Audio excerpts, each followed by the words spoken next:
Ja vēl pirms 3–4 gadiem Liepājai nepieciešamo siltumenerģiju ražoja izmantojot fosīlo kurināmo dabas gāzi, kas tika importēta no Krievijas, tad šobrīd aptuveni 65% saražo izmantojot atjaunojamo vietējo energoresursu šķeldu.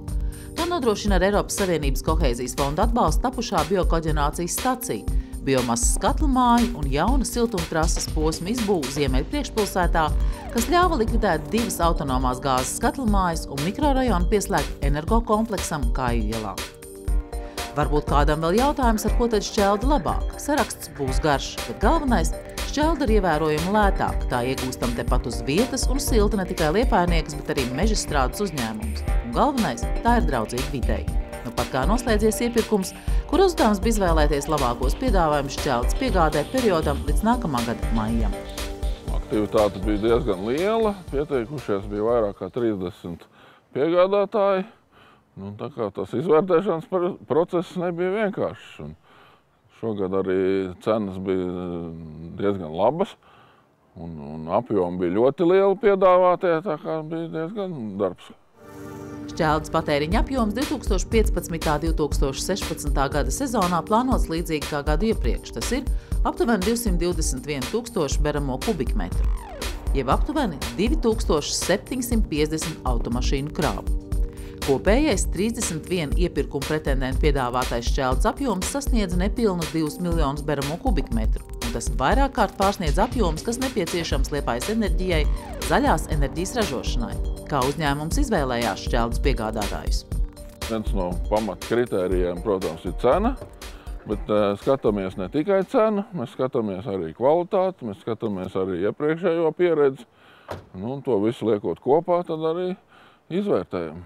Vai visi no šiem 12 šķeldas piegādātājiem ir tādi, ar kuriem jau ir bijusi iepriekšēja sadarbība, vai ir arī nācis kāds no jauna klāt? Ir arī jauni, tātad 9 piegādātāji ir tādi, kas ir bijuši iepriekšējā sezonā.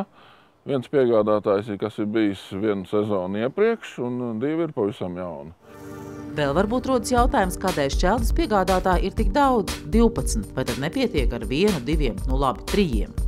Pamatprincips ir, kā saka, neturēt visus solus vienā groziņā. Mēs gribam, lai mums vienmēr būtu vairāk piegādātāji, jo tā ir lielāka drošība, jo kas to var zināt, kas var notikt ar kādu piegādātāju, un mēs nevaram pieļaut tādu gadījumu, ka mums šķelda pietrūkst ziemā, jo apkuri jānodrošina ir katru dienu, un tāpēc mēs arī izējam uz to, ka mums ir vairāk piegādātāji. Šogad viņi kopskaitā ir 12. Bet, kā izrādās, ar šķeldu vien nepietiek, lai nodrošinātu Liepāju ar kvalitatīvu un vidē draudzīgu siltumu. Nepieciešama arī izturīga un efektīva siltumtīkli.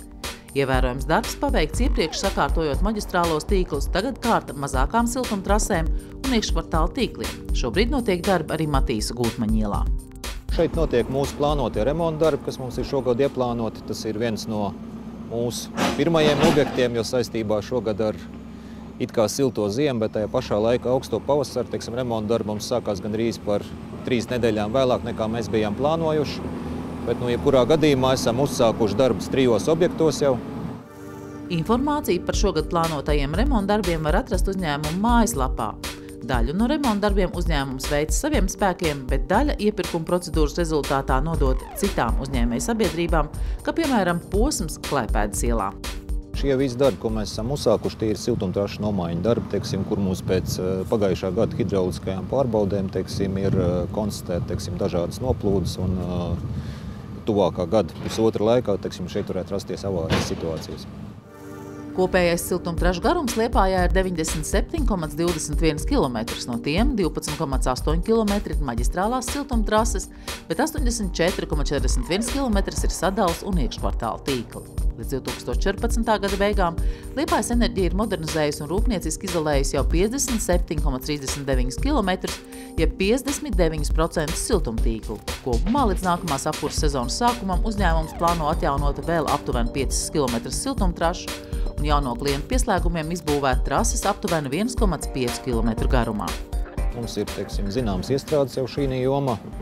Esam gan uzsākuši, gan arī topogrāfiskos uzmērījumus, tāpat tās arī, dažādas projektu uzmetums, un ir mums vairāk arī lielāku objekti.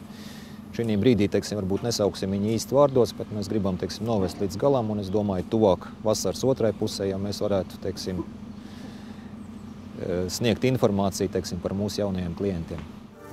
Savukārt, pilnībā Liepājas Enerģija plāno atjaunot visus savā pārvaldībā esošos siltumtīklus līdz 2020. gadam. Tāpat Liepājas Enerģija turpina veikt siltumtīklu hidrauliskās pārbaudes, lai noteikti vājākās vietas siltumtrasēs, un veic siltumavotu profilaktisko apkopi, kas nodrošina kvalitatīvu darbību ilgtermiņā. Ja runājot, teiksim, par stacijām, ziema mums ir pagājusi, un tieši tāpatās tā kā visas stacijas mēs viņas sagatavojam, teiksim, jaunās sezonas darbam. Pirmām kārtām biokoģenerācijas stacija. Mums katru gadu ir, teiksim, 2 apkopes, kuras mēs veicam. Vienu mēs veicam pavasarī un vienu mēs rudenī. Un šogad 4. maijā, teiksim, mēs uzsākam šīs stacijas tīrīšanu, veicam profilaktisko apkopi.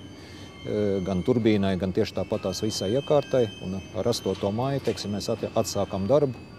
Pilnībā, teiksim, palaidam staciju, un 9. mēs sākam arī, teiksim, papildus ražot elektrību. Šī apkopē, teiksim, intensīvi piedalās arī mūsu speciālisti, lai apgūtu pieredzi un, teiksim, ar katru turpmāko reizi arvien vairāk, teiksim, piedalīties šī profilaktisko remontu, teiksim, darbā, lai mēs varētu pilnvērtīgi, teiksim, veikt šos remontus.